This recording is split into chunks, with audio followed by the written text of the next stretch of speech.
Hi, I'm Alec. I'm Daniel. And I'm Timothy Nieder. And this is our presentation on green infrastructure. Green Infrastructure 101. What is green infrastructure? Green infrastructure, basically in simple terms, is a network of water ideas that are necessarily man-made. Like examples of it would be like a green roof, trees, rain garden, water, a rain barrel, all those. How we start to implement them? We start to implement them in Grand Rapids a little bit by the other presentation that you saw. Like some streets have started to have impervious surfaces put on them. Some ocean or rain or biowhales, I think they're called. Biowhales have been implemented in Grand Rapids at points that you can see when you're walking around.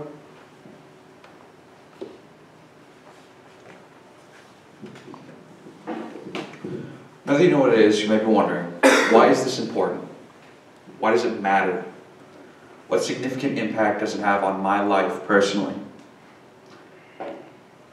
Our presentation is going to explain this, and trust us, it does.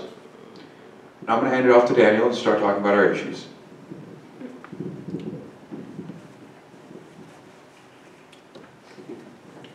Okay, so thermal pollution is defined as the degradation of water quality by any process that changes ambient water temperature.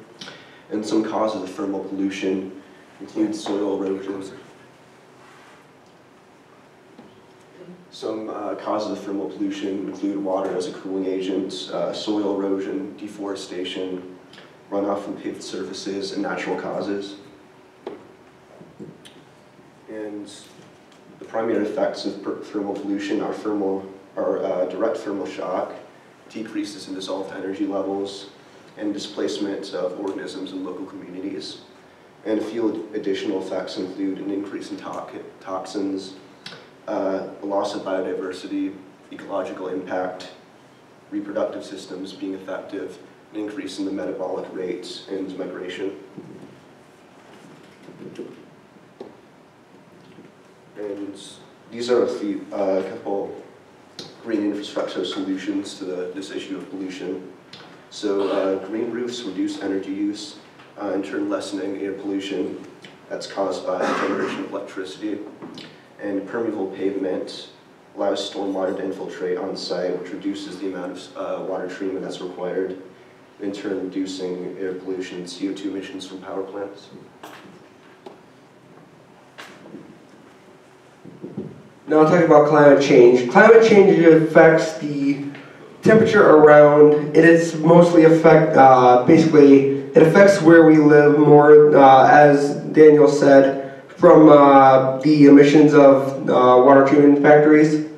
Causes of the climate change are car emissions, factory emissions, greenhouse gases. All of them in common have CO2 or have carbon base that causes the problem. The effects are higher temperatures around the whole world, like how we were getting, like we have a few years ago where we were having higher temperatures around last winter where we had barely any snow. That's caused climate change, that's caused CO2, more extreme weather disturbances like tornadoes, because you have the higher, because you need like a cold front and then a warm front. But with climate change, I believe that because of the higher temperature, there's more warmer fronts that are mixing with the colder fronts, which is creating more dangerous tornadoes and higher air conditioning bills. Because people want to stay cool when it gets really hot outside. Ways to combat climate change. This right here, the crabapple tree is the lowest, it absorbs the lowest amount of CO2 that's out there. The red oak tree absorbs a medium amount of carbon in pounds each year. And the highest one is the hackberry tree. What I believe we should maybe try and plant more hackberry trees around if they can survive in Michigan, because then we could probably have less carbon emissions and possibly lower the higher temperatures that we're having, possibly make it a lot easier on everything around, and it'll just sort of clear up the air more as well. Then another example is green roof.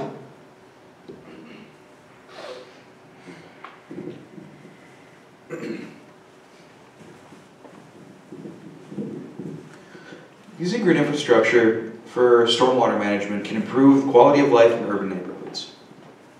In addition to their ecological benefits, urban vegetation and other green infrastructure practices carry their own value when applied to residential areas. Increased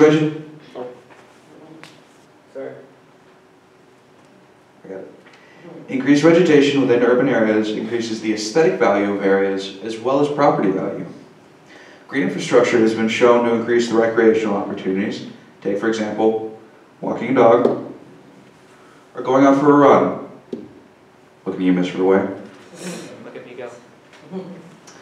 Vegetative practices and permeable pavement in particular have the added benefit of reducing the noise pollution of things like planes, trains, and roadway noise. It shows how such small things can improve the overall quality of life in the community.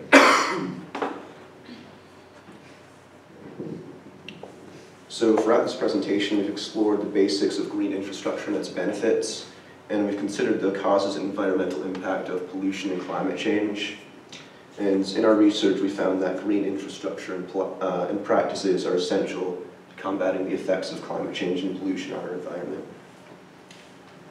And finally, we profiled a few green infrastructure solutions and practices and explored how they're being utilized to remedy some of the effects of pollution and climate change on our environment and make communities across this country and across the world more pleasant places to live.